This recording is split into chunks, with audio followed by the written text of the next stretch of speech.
हर किसी का सपना रहता है सरकारी नौकरी पाना, क्योंकि इससे भविष्य सिक्योर होता है। एक अच्छी लाइफ स्टाइल मिलती है, सरकार की कई सारी सुविधाएं मिलती है, इसलिए सब कोई चाहते हैं कि हमें सरकारी नौकरी मिले और इसके लिए हर कोई प्रयास भी करता है। यहाँ तक कि कोई बाप अपनी बेटी को देता है तो वो सरकारी नौकरी देख के ही देता है कि अगले जो लड़का है वो सरकारी नौकरी करता है या नहीं। भले चपरासी का हो, लेकिन सरकारी नौकरी होना चाहिए, ये हर एक लड़की है उसके पिता का सोच रहता है। पर उस नौकरी में जब कोई आता है और अपनी पूरी ज़िंदगी का एक अहम हिस्सा जिसमें वो बहुत कुछ कर सकता था, पर वो सरकार को अपनी ज़िंदगी का वो अहम हिस्सा, वो अहम समय दे देता है, इस उम्मीद से कि जब वो बुढ़ापा आएगा और जब वो रिटायरमेंट होगा तो सरकार उसको पेंशन देंगी और जिससे उसका बुढ़ापा जो है वो एक सुरक्षित होगा और वो बुढ़ापे में एक अच्छी जीवन जी पाएगा। पर अब जो है वो छत्तीसगढ़ में कुछ शिक्षकों को इस पेंशन योजना से वंचित किया जा रहा है और कारण भी सुनकर आप हैरान हो जाएंगे।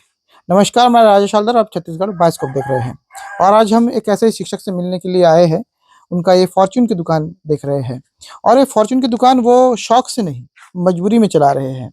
मजबूरी में इसलिए चला रहे हैं क्योंकि अब उनको पेंशन नहीं मिल पा रहा है, जबकि ये अपने ज़िंदगी का एक बहुत लंबा समय सरकार को दिए हैं, स्कूल को दिए हैं, बच्चों को दिए हैं और पता नहीं कितने सारे बच्चों को ये पढ़ा लिखा कर आज अच्छे पद पर बिठा दिए हैं।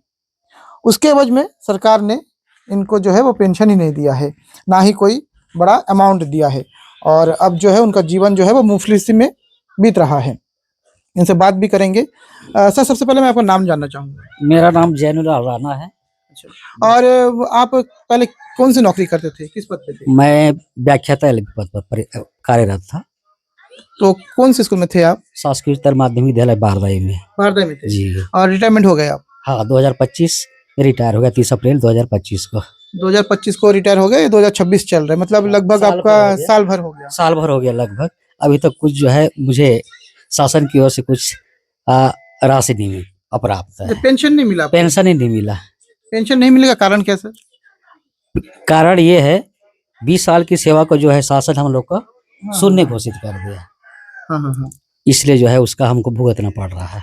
तो 20 साल का जो आपका जब नौकरी किए थे तो उसका पूरा शून्य कर दिए हैं, उसको नहीं गिन रहे हैं? गिनती नहीं कर रहे हैं। और 2098 से लेकर के 2018 के बीच का जो सेवा है, 20 साल की सेवा, उसको शासन जो है शून्य घोषित कर दिया और गणना जो है 2018 से इस पार कर रहा है, जिसमें आपका 30 साल नहीं हुआ। 20 वर्ष नहीं हुआ? नहीं, 10 साल की सेवा शर्त रखा, वो पूरा जो है नहीं हुआ, केवल 7 साल ही हुआ, इसलिए उसका पात्रता हम अब जो है नहीं मिल पा रहा है। तो कितने शिक्षक है जो इस तरीके का मार झेल रहे हैं? लगभग छत्तीसगढ़ में 5-6 हजार होंगे मेरे जैसे।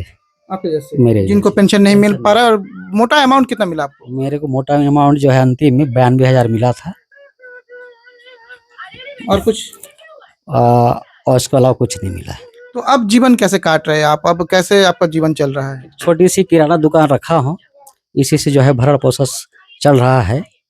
कितने सदस्य हैं आपके घर में? 5 सदस्य हैं। सबकी जिम्मेदारी आप पर है? पूरा जिम्मेदारी मेरे ऊपर है। बहुत परेशानी है, दुख तो लगेगा ही।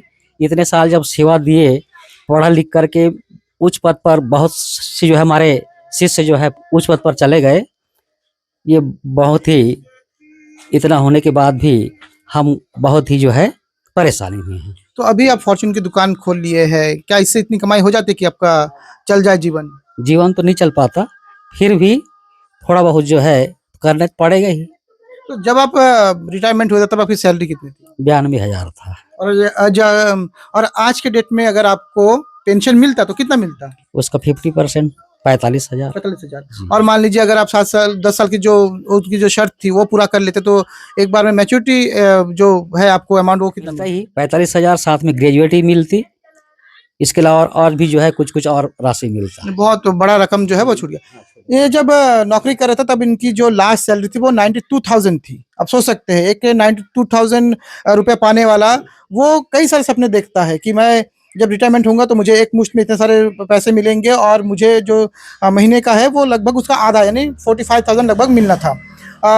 लोन वोन लेते हैं बहुत सारे लोग, होम लोन लिए, कई सारे गाड़ी का लोन लिए, कई लोग दूसरे पर्सनल लोन लिए, तो उस सबको पैसे कैसे चुकाते लोग? बहुत परेशानी होगा उनके लिए, कैसे पटा पाएंगे फिर। जब बीमारी वगैरह होता है तो आप कैसे करते हो अपना इलाज? अभी फिलहाल में मैं तो 1.5 महीने से पड़ा था बीमार। धमतरी से मेरा इलाज चल रहा है। इलाज के लिए पैसा की आवश्यकता था। खोजते खोजते परेशान हो गया, तो 1.5 एकड़ जो जमीन है उसको साल भर के दे के मैं 70,000 उनसे लिया और इलाज करा। ये सारी परेशानी ये सारी परेशानी परेशानी परेशानी बहुत है, क्योंकि अपने ज़िंदगी का एक बहुत अहम समय जो है वो सरकार को दिए है, सेवा किए हैं, स्कूलों में बच्चों को पढ़ाए हैं, उनको अच्छे-अच्छे पद पर आसीत हो गए हैं आज वो, और उनके जो शिक्षक हैं, उनके जो गुरु हैं, आज इस मुफलिसी में रहने को विवश है और फ़ॉर्च्यून की दुकान खोलने को विवश है। शौक से नहीं, मजबूरी में है। और आज अगर उनको अगर पेंशन मिलता तो 45,000 रुपया उनको पेंशन आता। कितनी उसकी ज़िंदगी जो है वो तकलीफ़ से चल रही होगी, ये आप और हम समझने की कोशिश कर सकते हैं। फ़िलहाल आप सभी और हम सभी मिलकर सरकार से यही गुहार लगा सकते हैं कि इनकी जो पेंशन योजना है, उसमें शिथिलता बरती जाए और इनका पेंशन जो योजना है फिर से शुरू कर दी जाए।